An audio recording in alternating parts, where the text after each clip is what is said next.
Vasilios, so I guess I am doing the introduction. We are very honored to have Professor Enrico Ramirez Ruiz here. Enrico, well, you don't often go back to someone's undergraduate. He did his undergraduate degree at UNAM in Mexico City. And I was pleased to just see about 90 seconds ago that he actually visited relatively nearby to Los Alamos and did a research program there before he went on. Hey, Vasilios.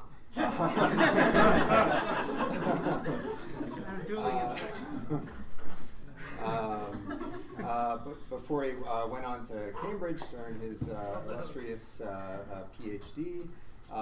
From Cambridge, Enrico returned to North America. He had a long-term position at the IAS. That's where I had the honor of first getting to know him, and the sort of great interrogations he would always give me on anything when we were having coffee at the IAS. And Santa Cruz sort of quickly snatched him up, and he's grown there into the position of department chair. And so unless there's anything else you'd like to add? He was recently elected an IPS fellow. Ah, yes, okay.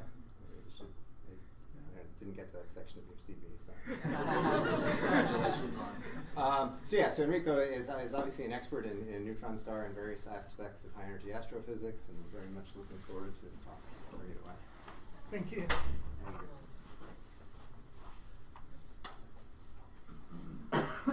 Thank you so much for having me here. Actually, it's my first time in the department, so I'm very excited to be here.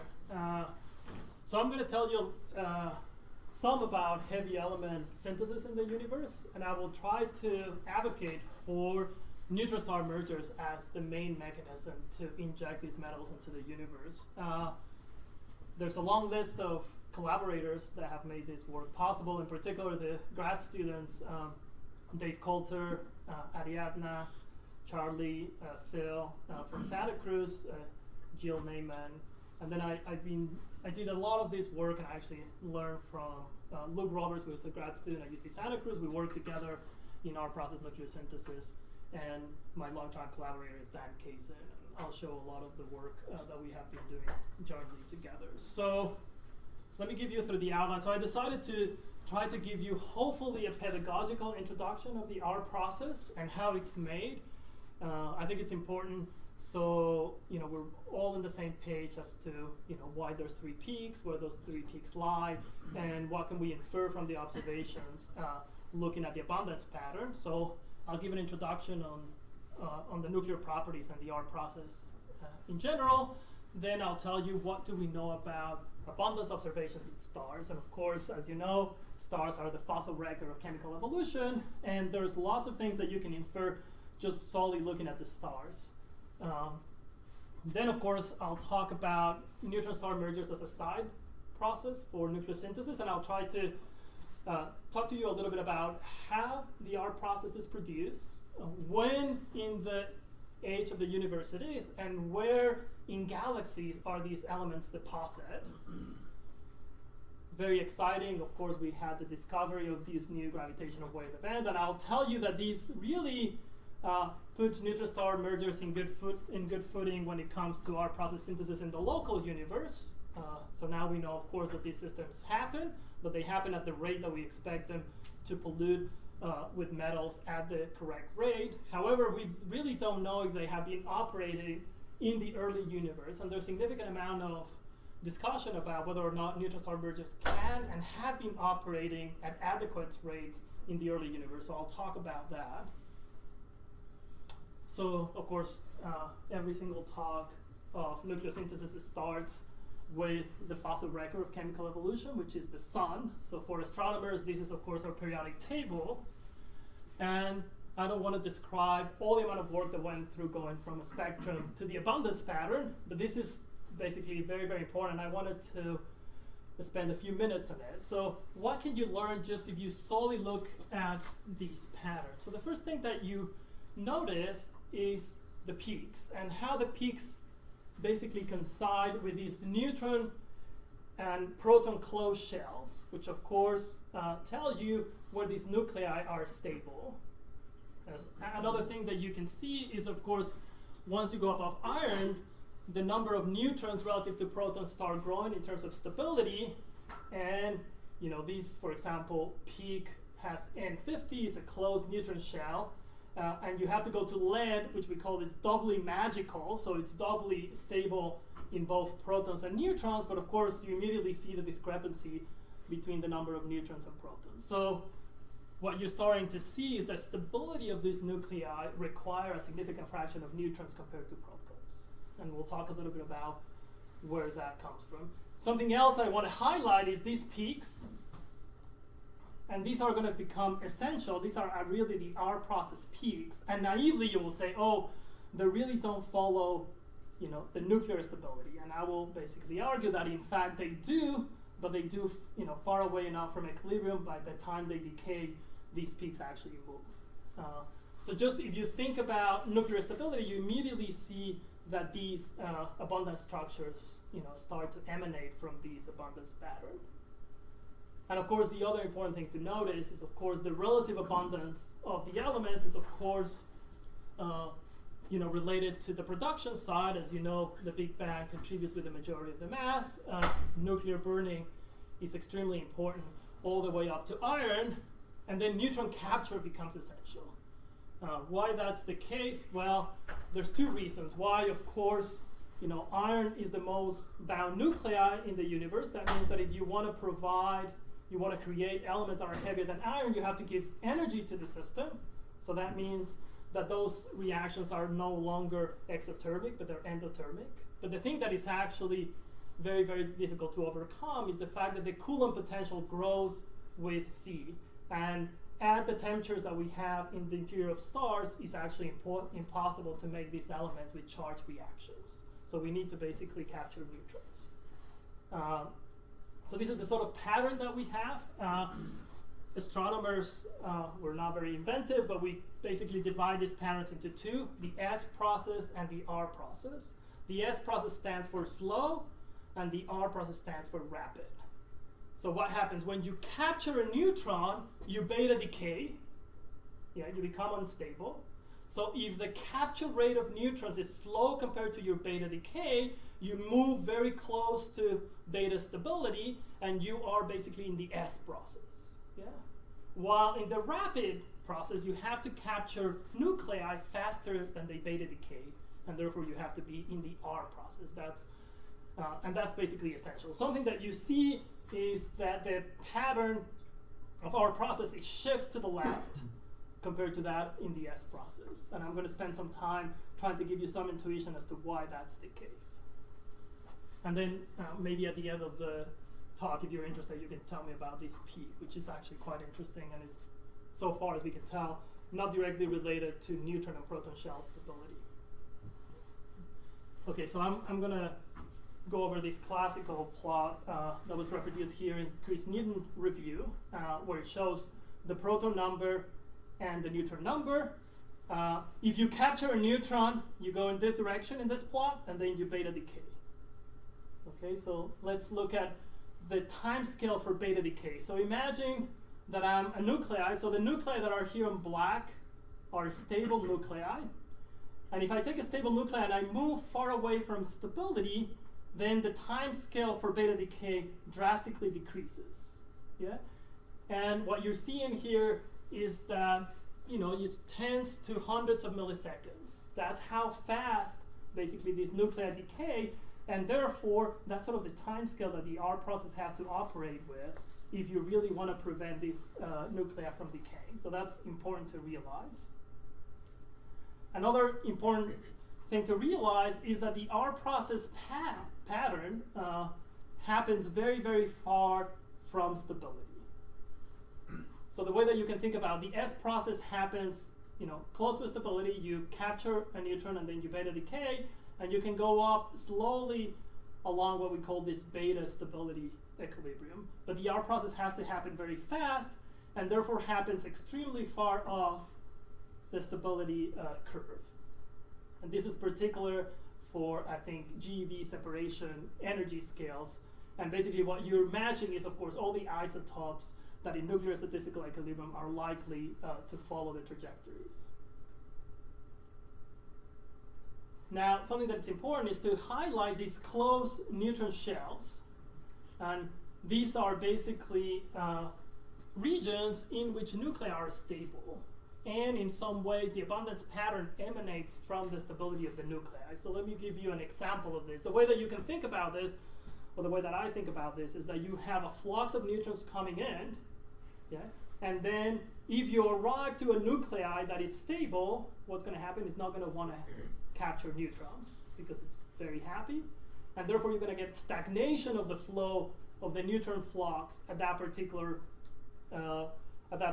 neutron closed shell, and what that's going to happen is going to increase the abundance pattern. This is actually relatively nicely illustrated here, where I'm showing the neutron capture cross-sections of nuclei on the S process.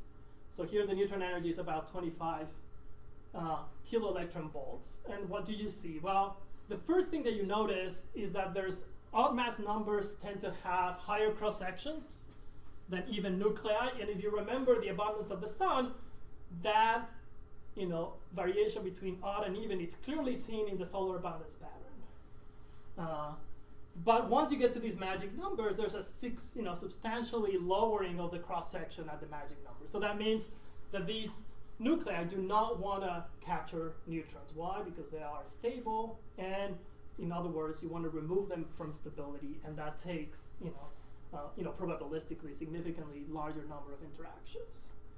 And therefore, you conclude the abundance anti-correlate with neutron capture cross-sections.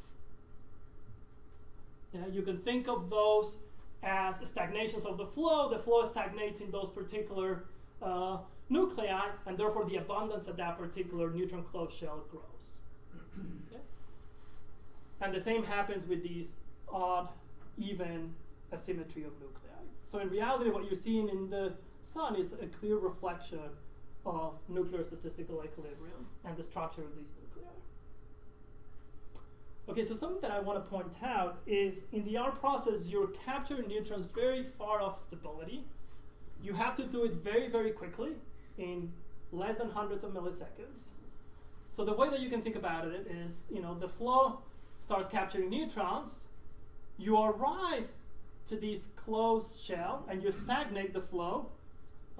In fact, in this case, you capture a neutron and you beta decay very quickly because you don't want to be unstable. So the beta stability, the beta decay timescales here is very short. So you almost move vertically.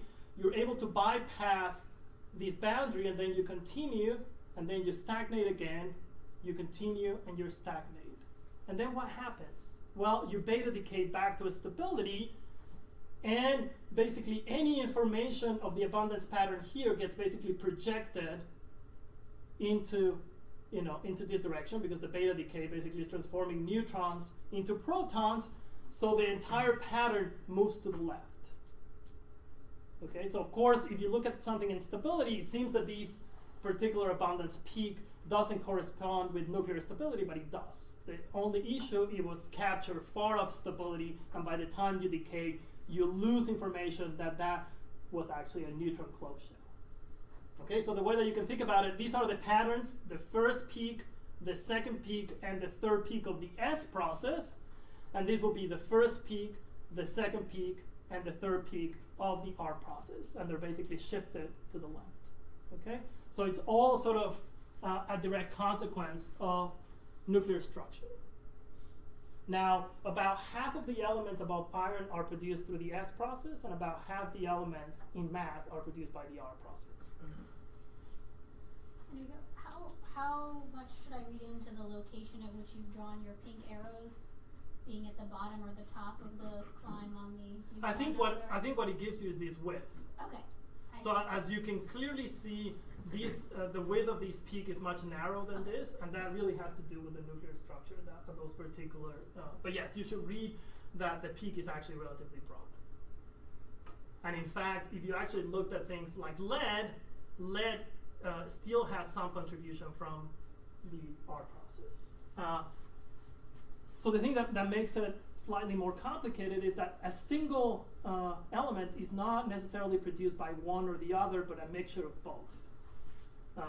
So of course we look to elements like, for example, europium, which of course has a very strong oscillation strength in the atmospheres of stars, so we can actually see the abundance pattern of europium as an R process signature. We use strontium, for example, as a S process signature, but strontium is maybe 90% S process, 10% R process.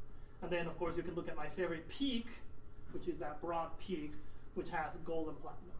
And those are almost, this peak is almost entirely made by the R process. So when you hear about the discovery of gold and the gold rush, it's all referred to the fact that in neutron star mergers, we are producing a significant amount of gold. And that's really a sole R process element. Enrico, do the beta decay timescales and other things, do they depend on ambient pressure? Like, I assume they're different in the interiors of neutron stars than they are in the ISM. Yeah. Is that something that So you can do matters beta for the blocking, story? especially if you're in very, very high densities. I'll show you actually some nuclear network calculations in which I move as a function of time, so you see the peaks form, and then you can get an intuition of the time scales. But yes, if you fling material at high velocities and the nuclear density starts going up, of course the decay is very rapid.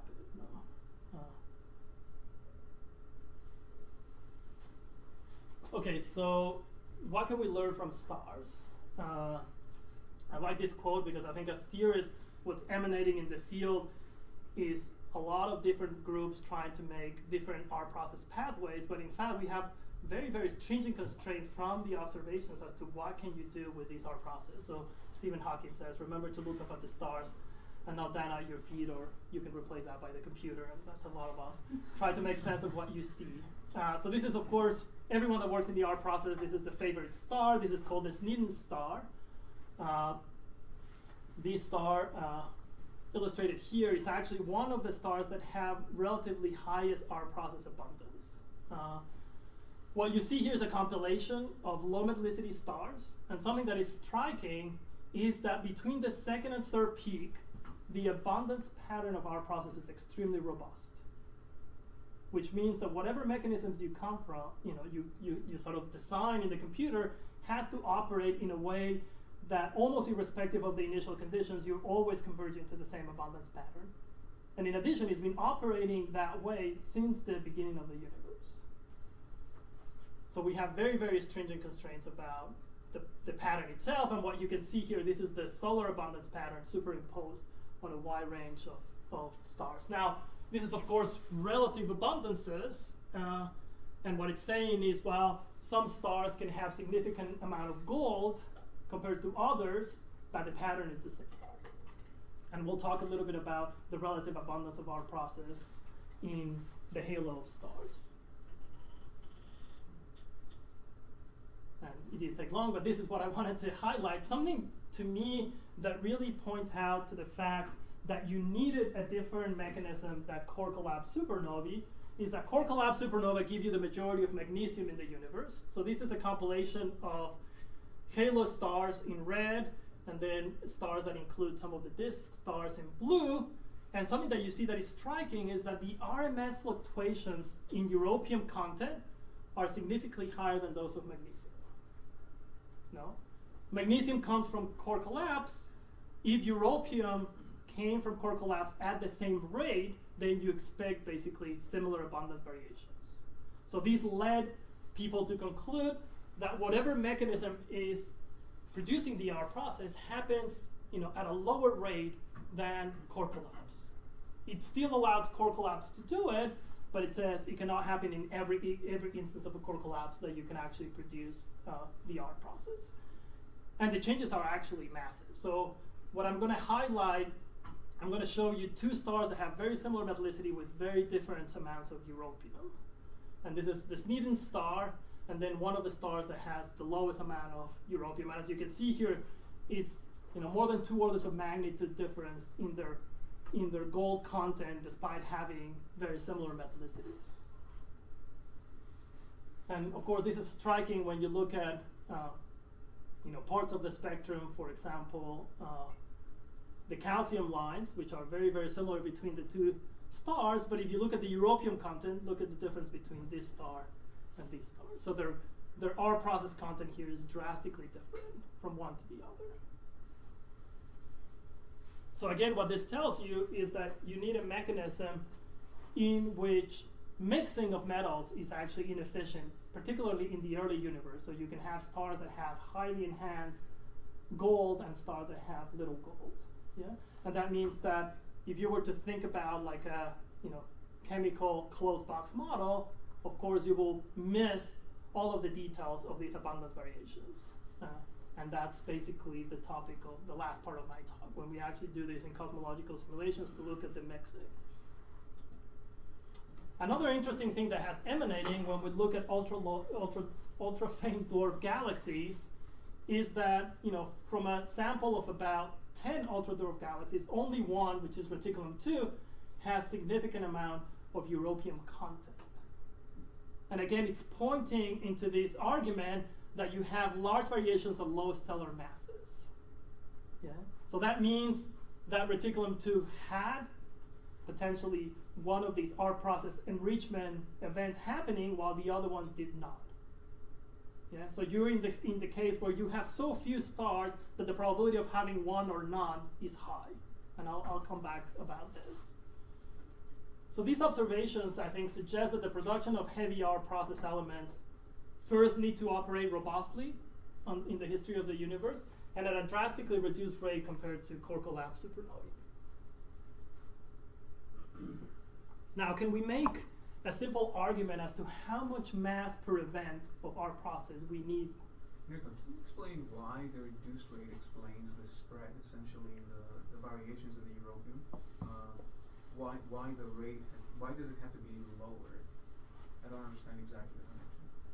So the argument that I'm going to make at the end, and I'm going to give you the analogy that I was saving for later, is that our process enrichment in the early universe, so if it's like core collapse supernova, which happens very commonly and produce very little amount of europium, or our process, yeah, is like a chocolate cookie with a very thin layer of chocolate where the chocolate is well mixed.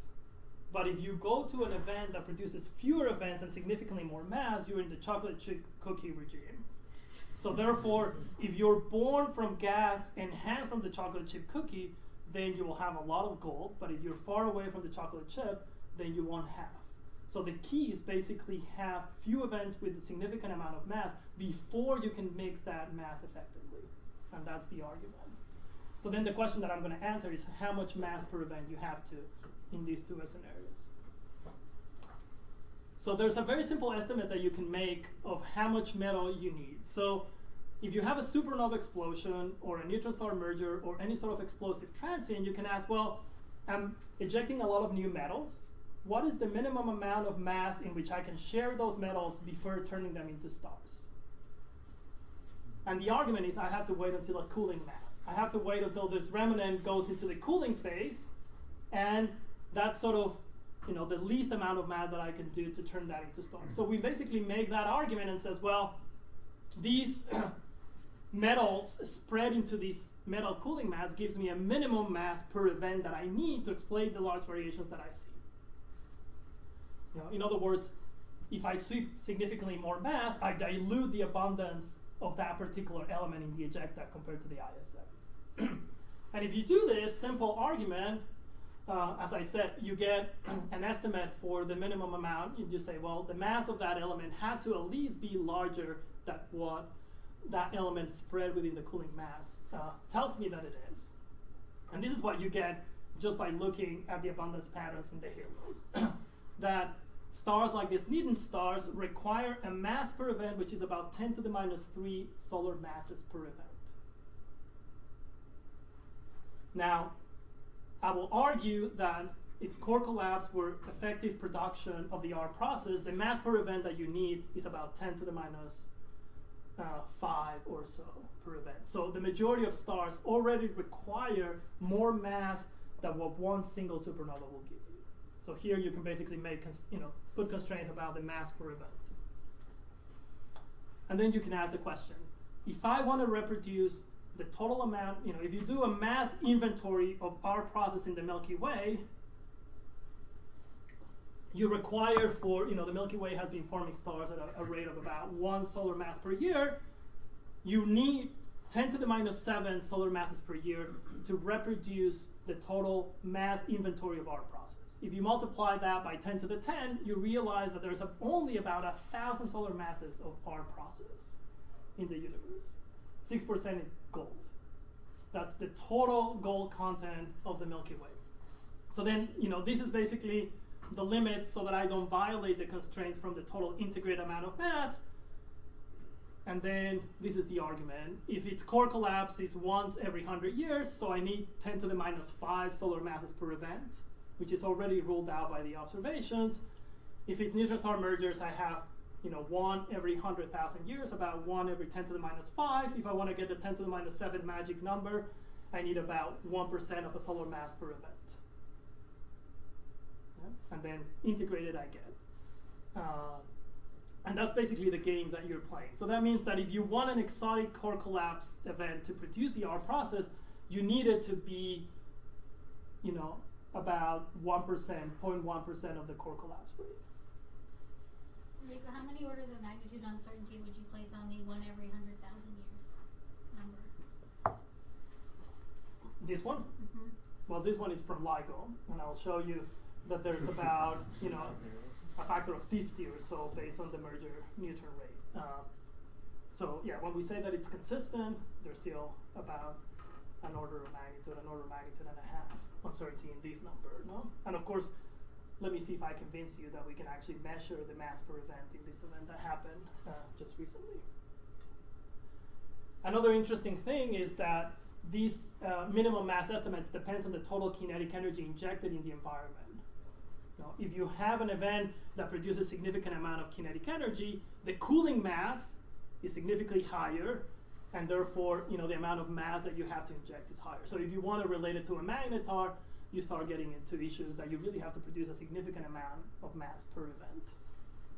And of course, type 2, in this case, when you look at the minimum mass requirements, are already ruled out. So standard type 2, which kind of you infer from the magnesium variations being different than those in Europe.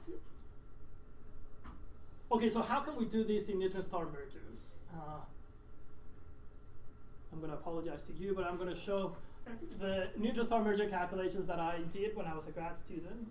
These are tidally logged, which we know is not true, but at least the simulations are nice and are still relevant. So you have one slight comment. When you say it's tidally logged, the simulation doesn't preserve the tidal logging. It's only the initial data. It's the initial conditions which are so essentially not you realistic. just have a very well-posed initial value with spin in your neutron stars. So it's not unphysical. It's not completely unphysical. Thank you for your seal of approval. So what ends up happening is you have these two objects that are about to become dynamically unstable. They basically fall into each other. You get mass shredding in the outer Lagrangian points. And I'm just going to talk about what we know is the guaranteed source of our process, which is the tidal tails that a fraction of about 1% of a solar mass is able to escape in the outer Lagrangian points above the escape velocity and escape from the system. And what I'm going to show you is basically the nucleosynthesis of those tidal tails. Again, I'll play it again. So you get these dynamically instability. You get mass shredding in the outer Lagrangian points. And what we're going to follow is the thermodynamical trajectories of the 1% of the mass that it's able to make it above the escape velocity. And that mass moves at a fraction of the speed of light, which is basically the escape velocity at the outer Lagrangian points. And again, everything happens very quickly, which is what you want. If you combine the high neutron densities that I need and the fast time scales, the only possible sources that you can make is either when you make a neutron star like in a core collapse, or where you have two neutron stars coming together. And that is just given by the beta time scales that you saw. The beta decay time scale is so short that only these environments are able to give you enough neutrons to capture quickly. These has been basically revolutionized in the last decade or so, and people debate, but something between 5 times 10 to the minus 3 to 5 times 10 to the minus 2 solar masses are thought to be ejected in these tails with a velocity that, of course, depends on the nuclear equation of state, mass ratio, and so forth, but an order of magnitude is 10% or so of the speed of light. Okay, so just to answer your question, so in nuclear statistical equilibrium at t equals 0, you already have tons of neutrons and you already have nuclei. So you not only have the neutrons to be captured, but you already have seed nuclei in nuclear statistical equilibrium very, very close to the neutron closed shells that are ready to capture neutrons. So this is at t equals 0 in our calculations. You already have some nuclei close to the first peak, and then you start capturing neutrons. And then you go second peak, third peak, yeah. You finish capture, and then you beta decay. And then you clearly see how the peaks actually move in position, and then you have first peak, second peak, and third peak. And what you're seeing here is the heating rate, and this heating rate function is very, very important, because ultimately it's this heating rate decay that is going to power the electromagnetic transient. As these nuclei are falling back to stability, that's what's given the nuclear energy input into the material that is expanding. And that's ultimately what's basically going to hit the material to fight for the adiabatic cooling that you experience as you expand. So this is work that Luke Roberts did when he was a PhD, and this is our process network, which includes neutron captures, photodissociations, alpha and beta decays, and fission reactions. So just to give you a feeling of how much our process, one of these events, actually produce, I'm going to use my favorite element, which is gold. It's the most noble of all metals. So one of these events produce about a Jupiter mass of gold. Gold is about 6% of the total R process. Now, if that's not impressive enough, you can make the calculation. The Jupiter mass is about 10 to the 30 grams. That's about 10 to the 31 dollars. But this is equivalent to the amount of gold stored in millions of stars. So again, we go back to this idea of the chocolate chip cookie, that one of these events actually produced so much gold that then it took a certain amount of time to really mix that material. And therefore, if you go back to the early universe, you see these high abundance variations. And I'll show you with cosmological simulations that that's indeed the case. Enrico, was that based on the universal simulations you showed us? This Yeah. estimate? And what was the total mass that was ejected? It's about 1% of the solar mass, which is in the high. This is in the comfortable Newtonian regime, but the general relativistic calculations predict less. Mm-hmm. And I'll show you what we get from calorimetry from these other events. Okay. So 10% gold then? 10% gold 6% then? in mass of the total R process is gold. And you saw, because it's of course in that peak.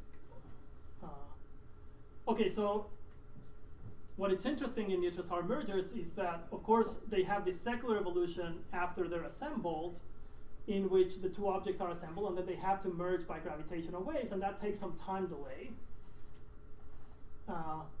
After that amount of time, they become dynamically unstable. So the first sort of stage lasts between hundreds of mega years. This stage lasts, a few milliseconds. The unbound debris basically expand. What matters here is the energy and mass content of the unbound debris. So if you know that, you know the total calorimetry, because you know the amount of energy per mass that you're going to inject.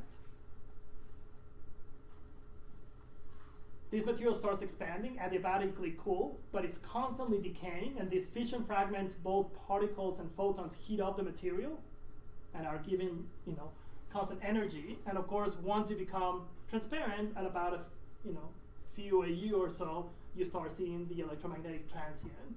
And what you want there is that the time scale of heating rate is comparable to the time scale that you become transparent. And then, which in this audience, I don't have to tell you that that's called the Arnett law. So this is basically what we do. We basically look, we start with a radiation-dominated compact ball of free stream ejecta. You have the adiabatic cooling term. You have the transport or radiative diffusion term, and you have the heating rate. And here, I show one of the nuclear decays, which is very much like a power law. This was actually predicted by Lee and Pachinski before they did actually any nuclear reactions. And what I show you here is the heating contribution of a particular element. So as you can see, there's so many elements at a particular time scale giving you heating contribution that not surprisingly you get a power law. So this is really key in trying to extract, are we seeing our process nucleosynthesis, because you can try to do calorimetry of the total energy deposition, and hopefully it will follow this power law decay. And then ultimately, whether or not the object is bright or not depends on the total amount of mass and velocity. So if you have, if you increase the mass, then you get both more energy but longer timescales because the material is optically thick for longer, so you move in this direction. And if you increase the velocity, you of course become transparent faster and you move in this direction. And what I'm going to talk a lot about is really the opacity. We really don't understand the opacity of our process material in order to really predict these light curves in a lot of, with a lot of confidence. So this is kind of one of my favorite days so far. August 17, 2017, LIGO saw this beautiful neutron star in spiral. We were very lucky that Virgo was online, and therefore the position uncertainty was small, or smaller compared to compared to, of course, the cases in the black hole. And I was even luckier to be part of these 1 meter to hemisphere collaboration. We had the 1 meter nickel telescope at Lick Observatory and the Swope telescope in Chile. And this is the sort of UC Santa Cruz collaboration. I'm really proud that I'm the oldest of all the people. This is the team led by my colleague Ryan Foley. David Coulter is the first author on the discovery, and as you can see, something that I'm really proud of, Ryan, is all of the papers in the series were actually led by a grad student or a postdoc. So what did we do? I'm a fake astronomer, so I had very little to do with this apart from actually having talked to Peter in the audience, and Peter told me how we can find these things quickly. So this is one of the issues. We were basically competing with DCAM, which of course it's a 4 meter telescope compared to Swope. They have 16 times the collecting power, 12 times the field of view. We cannot cover the entire field of view, and we decided to actually monitor the galaxies rather than the entire field of view. And that's what we did. So of course this was in the south, and if someone had a telescope in South Africa, they would have actually detected earlier, but we had to wait until nightfall in Chile. And this is the movie that David Coulter did. So based on some of the work that Peter and others have been doing, we said, well, what galaxies are the most likely to host one of these events? We had a target list. We know the distance. We know almost all the galaxies with that volume. We rank them, and then we try to maximize the algorithm to target as many galaxies as possible. Oops. So this is 46 minutes after sunset, 10 hours after the event. These are our pointings, trying to get as many galaxies as possible. We were all in Copenhagen at the time. And about 63 minutes after sunset, the first optical photons from a gravitational wave were observed. We named this source the supernova, Swope supernova survey 17A, because it's the only transient that we had detected at the time, so it was the first one. And you can see something that happens to the source. It started very blue and then turned very red, and that had really important implications, as I will tell you about the composition of elements here. So something that you can do is, again, we know the energy deposition rate. This is shown here. This is the bolometric light curve, and many ways of actually extracting the bolometric light curve. And as you can see, there's some uncertainties.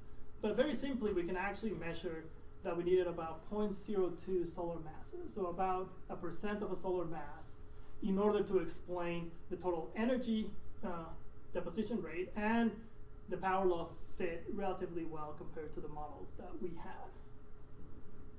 Yeah? And this is, of course, the radioactivity Y curve that Luke Roberts developed in his PhD, and it fits relatively well to this transient, and there's uncertainties as to how you obtain the volumetric luminosity, particularly at late times.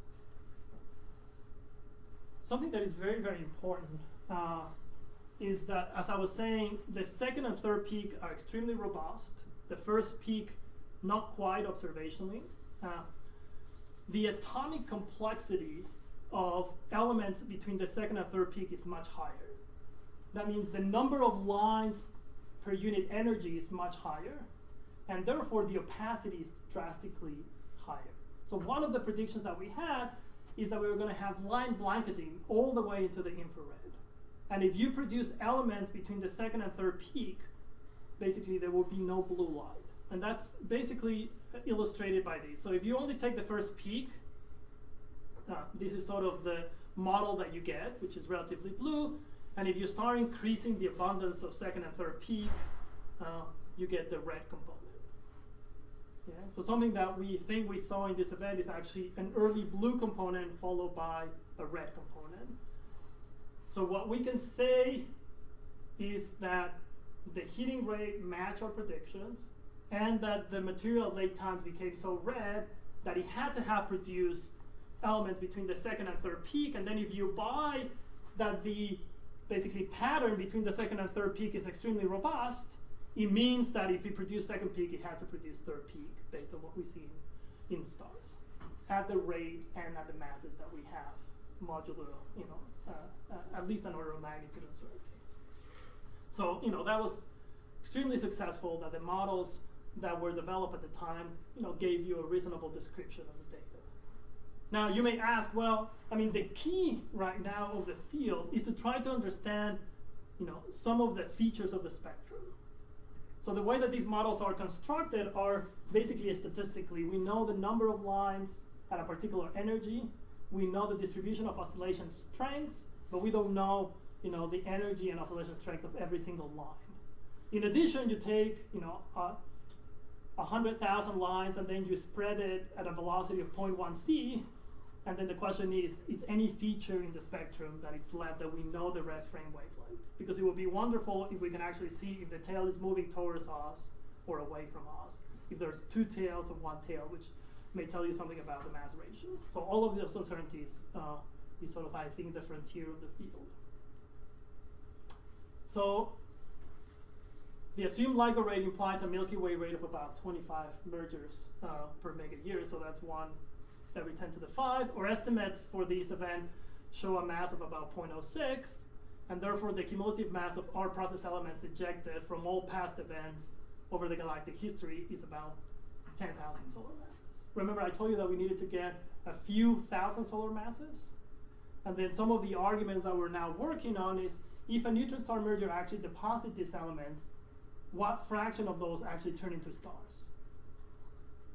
And I'll argue that, in fact, because neutron star mergers are ejecting the material farther away from the stars are being formed, in fact, the IGN should be highly enriched by our process elements. And I'll show you that in the last part of my talk.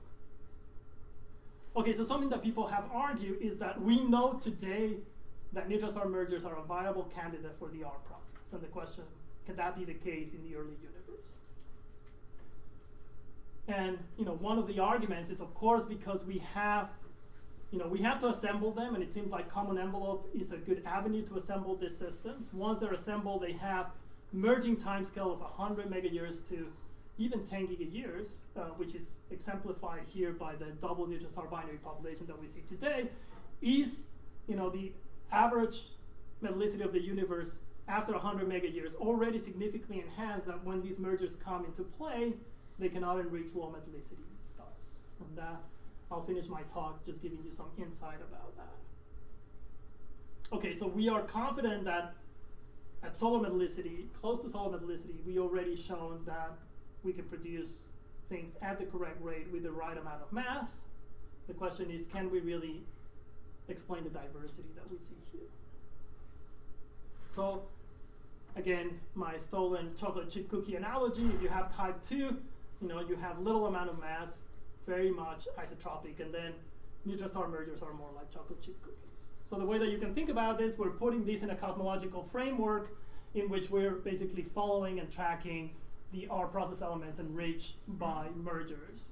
And this material is ejected into the interstellar medium, falls back, and makes new stars. And we're looking at the variations in abundance of the stars that are made from this. In order to do this, this is work that Javier Aguedas did in Santa Cruz. We're using the area simulation, which is basically manufactured to explain a galaxy like our own Milky Way. Just simply, I'm going to give you some feeling. We assume that the mergers trace the stellar mass. So we use the stellar mass distribution as a probability distribution in where to inject the mergers, while of course type 2 trace the star formation rate. So Javier did this beautiful movie. So what you see here in gray is gas, in sort of purple is cold gas, and in pink is the light from the stars. So you can imagine that we're basically throwing neutron star mergers at the correct rate and mass. That material is basically mixing, falling back, and falling in and making new stars. And then, in this particular case, the Milky Way, as we know, had a relatively quiet history until today. And we were extremely interested in thinking, can we get the abundance variations that we see in the observations? Can we really go to this kind of chocolate chip cookie argument? And I'll show you what were the arguments in the field as to why we couldn't do this. Just to give you a feeling of this simulation, this is the core collapse rate that we get in the simulation as a function of time. This is the core collapse rate 1 per century. This is the neutron star merger rate. We assume that no neutron star mergers can be formed before 100 mega-year delay, and then there's a probability distribution of 1 over time. So if you assume that basically mergers have a separation distribution that is flat in log A, you get a probability decay that is 1 over tau, which is what people sometimes use for type 1a supernova. And I think this is the key figure. So let me show you a closed box model with 100 mega-year time delay, almost identical conditions to ours. The closed box model follows this trajectory, and it basically says the average metallicity of the universe reaches, minus 1.5 before 100 mega-years, and therefore none of these stars are able to be produced. Therefore, neutron star mergers are incapable of supplying the necessary elements to these low metallicity stars.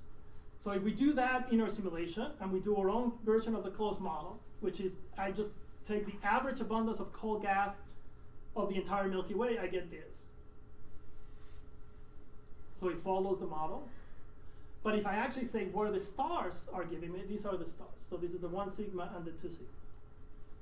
So that means that in the first actually giga-year of the evolution of the Milky Way is far from being a closed box model. And the way that you can understand that is that the sound crossing time in the early Milky Way is about a giga-year. Any turbulent process operates subsonically, and therefore the mixing operates on time scales that are about a giga-year or so. Which is interesting because it tells you that actually the intrinsic variations that we see in the data tells you something about turbulent mixing in the early universe. So you can in principle decode the rate and the mass per event in the early universe. But we're able to actually explain the abundance variations that we see. So the takeaway message is mergers are consistent with our process enrichments and low metallicity. If we show you what the simulation gives us, we can get the abundance variations that we see in the stars today. So these sort of chocolate chip cookie idea. How do you define low Z? How close is? I'm sorry? How small is low Z? Oh, so something that is interesting is that the lowest metallicity star with our process is minus 3.5. So there's a significant number of low metallicity stars, but they haven't been, there's no detection of our process in those stars. If you start getting like a minus 6, minus 7 with our process, I think we get into trouble.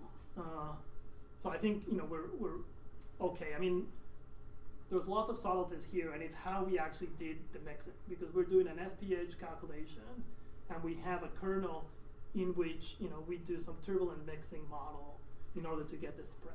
So if you want, the turbulent diffusion coefficient in some ways tells you how large these variations are. So the way that we did it is we match the magnesium variations that we see from type 2, we derive what the diffusion coefficient is, and we use the same diffusion coefficient for the R process, and we basically reproduce the variations.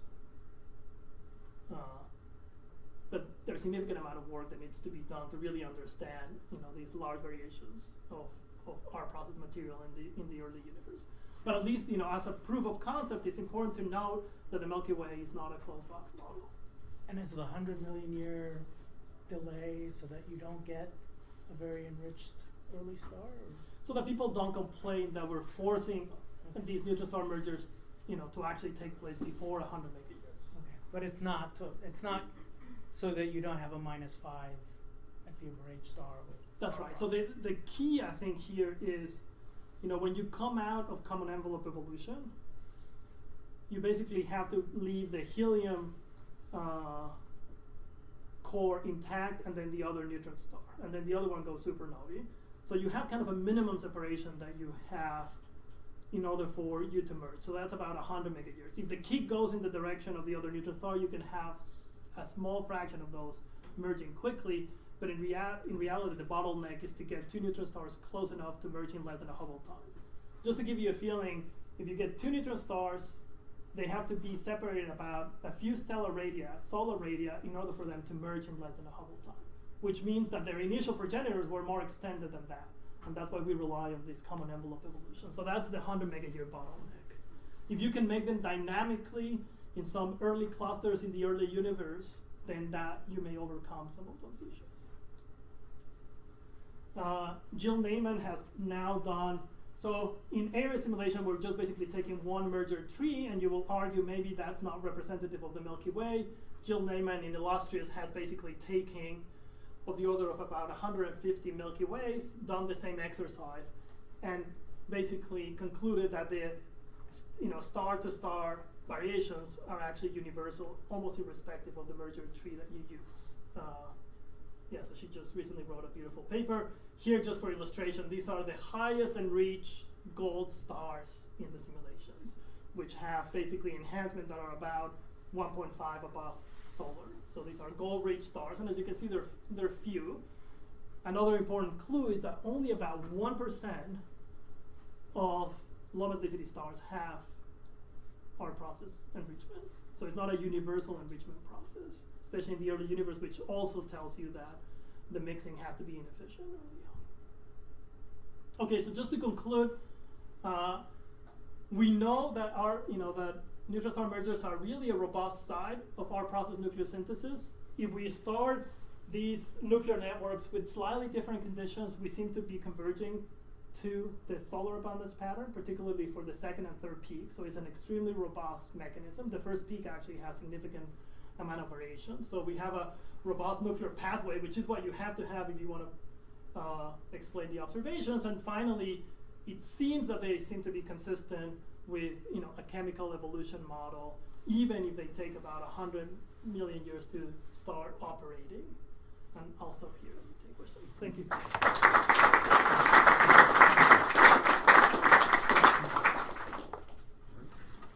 Questions for Enrico? So two questions. One, so you first said that given the distribution of the mergers, you might expect substantial enrichment of the IGM. But then I thought you said that in your simulations, the mergers followed the stellar mass, which would presumably be not at the outskirts of the galaxies. Yeah, I think both things are correct that I said. So when we did the simulations and we asked what fraction of the total R process mass that we inject turns into stars, is about 30%. Okay. Now, you're absolutely right that if you look at the distribution of mergers, if you assume, for example, that short gamma ray bursts follow the merger distribution, they're a little bit more extended. So yes, if you have any feedback, which we have in the simulations, if you deposit material there, then feedback can preferentially eject them. So I would argue that whatever feedback mechanism is the preferred mechanism particularly at these scales, it's certainly supernova feedback, may play a big role in determining what fraction of the R process you're able to retain. in the calculations, we see that the IgM may be enhancing our process elements by a factor of 5. And people have been trying really hard to try to see if they can find any absorption. You know, if you have a very, very low metallicity cloud, whether you can actually see in absorption any R process material, but I think it's hard. Does that answer your question? Yeah. Can I ask a second? Yes. So, common envelope evolution, surely there's lots of places for uncertainty, but have you thought about or put into the models any metallicity dependence in either the neutron star pair production or in the evolution rates due to changes in common envelope with metallicity? Yeah, I think what we did in this paper was we changed the late time distribution. We had a faster and slower merging time distribution. We haven't done any metallicity dependence. Yeah, it would be great actually if we can inject, you know, massless tracer particles with a kick that move around and then sort of deposit their elements, you know, self-consistently, but we haven't done that. I guess I want to ask something similar about the chocolate chip cookie model. I mean, it seems like a lot of, because of the long time delay, a lot of these are going to go off far away or after most of the star formation. So if you have low metallicity stars that are enhanced in our process, that it seems like in those cases you're selecting the ones that had a much shorter time delay and did explode nearby in order to get patches of enrichment that have not been mixed. So have you thought about whether or not the ones that are seen to have R process enrichment and low metallicity, are you selecting a tail end of the distribution that are the ones that have such a short time delay? Yeah, so maybe or a low fraction. you will love for us to include the lower limits on the abundance process, on the europium constraints, and not only put the 10% or 5% of stars that have europium, but also include all the limits of stars that don't have europium, and see in terms of number density whether we can actually explain that a significant fraction of those did not get enriched, and whether or not we're just seeing the tail distribution of things that happen to live close to the chocolate chip cookie. And we haven't done that self-consistently because these samples are not very homogeneous and it's hard to translate some of the limits, but you're right. I mean, I guess another way to ask it is whether, you know, you have a rate of neutron star mergers and a production rate per event, but a lot of that happens at large radii far away from the star formation. So yeah, you have to basically enrich that material, get that material to fall back into the galaxy, cool, form stars. right, but that should be well mixed, right? I mean, at least in magnesium, we still see variations in magnesium by, you know, an order of magnitude. And all of those are happening all in the disk together. And, you know, when people do feedback models, which is not certainly something that I'm as familiar with, they see winds that are really patchy in terms of metal enrichment. But it's an interesting question as to how well you can actually get these, you know, differential abundance variations as material basically flows in and out of this sort of galactic fountain. And I'm sure all of this is, you know, dependent on metallicity, on resolution. If we had a resolution that is basically much larger than the cooling mass, say 10 to the 6 solar masses, and we put one event, we already diluted below what we can actually resolve. So I'm assuming that really the fluctuations depend strongly on your resolution. So yeah, I would say that there's a lot of work to do in these early cosmological simulations. But hopefully this motivates the fact that the abundance variations are telling you something about this turbulent mixing early on in the universe.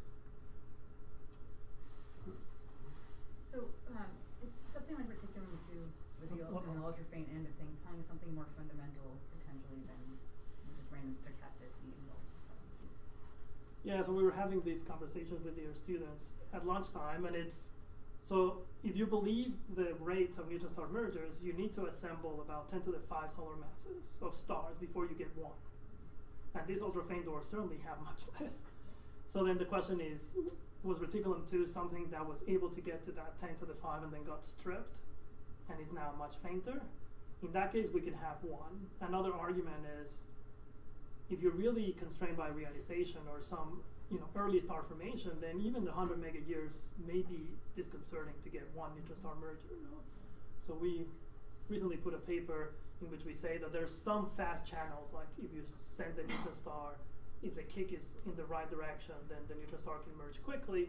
But I agree with you that the fact that we have seen 10, only one has significant enhancement, it may tell you something more intrinsic that, I mean, if you can tell me that that's the total mass of stars that was produced, then we know that whatever our process element event had to have happened there, and it occurred at a higher rate than what we're thinking. So maybe there's another event that it's also robust in the early universe, produced the same abundance pattern, but it happens at a much higher rate.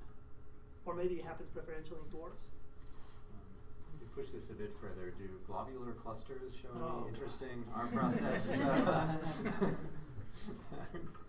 So my favorite one is M15. So M15, you can actually find two stars that have almost identical metallicity, but have a factor of 100 in R process abundance. Yeah. And then the argument is how you make that. And you cannot preferentially not mix europium, given that, of course, it doesn't contain any of the inertia.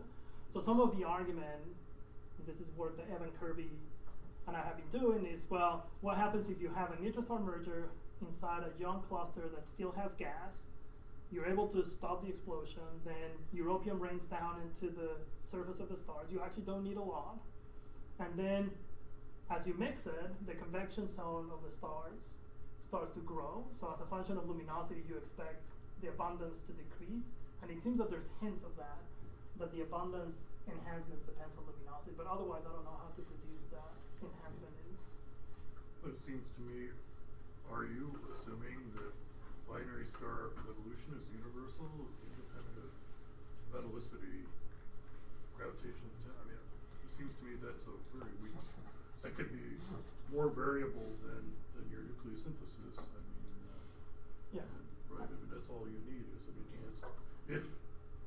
Yeah, I think it goes close back to binaries, the question yes, of, you know, is our model for assembling neutron star mergers as a Yeah, function exactly. of, you know, the age of the universe effective? I would say no. We don't really know how effective it is. I think the fact that we're finding these LIGO black holes, that it's a population that is very different from what we see today, maybe tells you that binary evolution in the early universe is very, very different. There must be something in the statistics of X-ray binaries and galaxies and things like that that provides some hints, I would think. And the problem, I think, with people that do population synthesis is that basically they turn knobs to produce a particular population without trying to produce all of the populations at once. So it's sometimes hard to know exactly how these relative fractions work. But yeah, I agree with you that this is sort of like a zero order model in which you assume that everything behaves very similarly, that's the way to and see just it. the rate, has a time delay distribution that you think does not depend on metallicity. And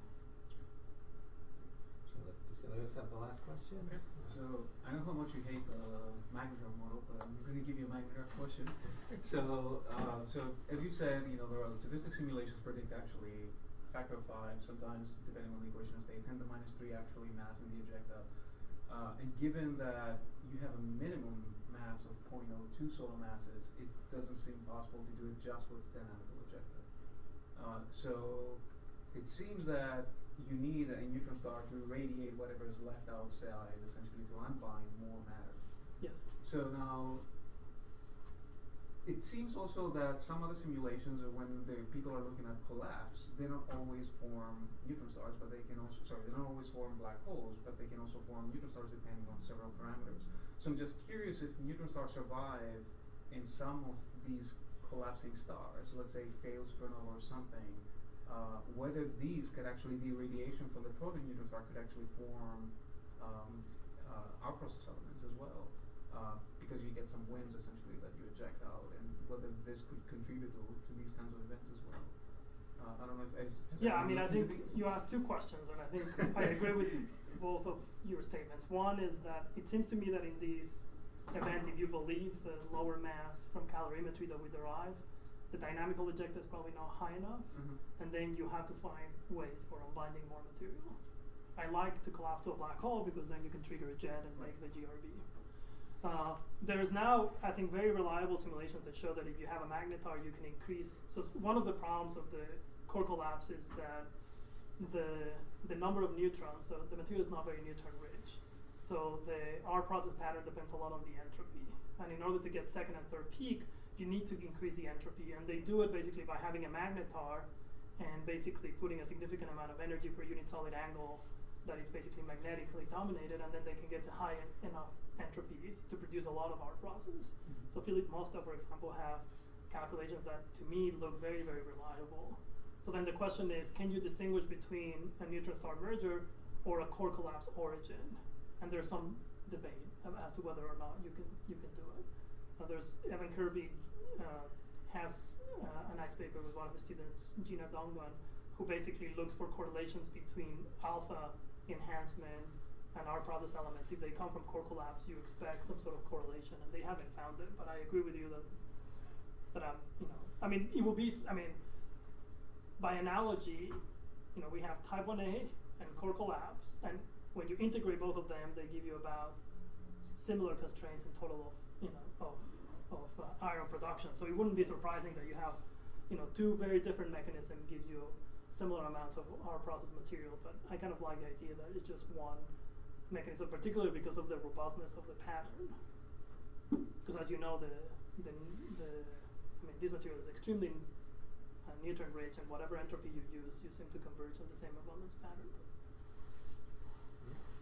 Okay, so there's still a little bit of time to meet with Enrico if you'd like to come in early tomorrow morning after his 8:30 a.m. meeting with Buell. And if you don't yet have the link to do that, you can contact me. Let's thank you so Enrico much again. Thank you.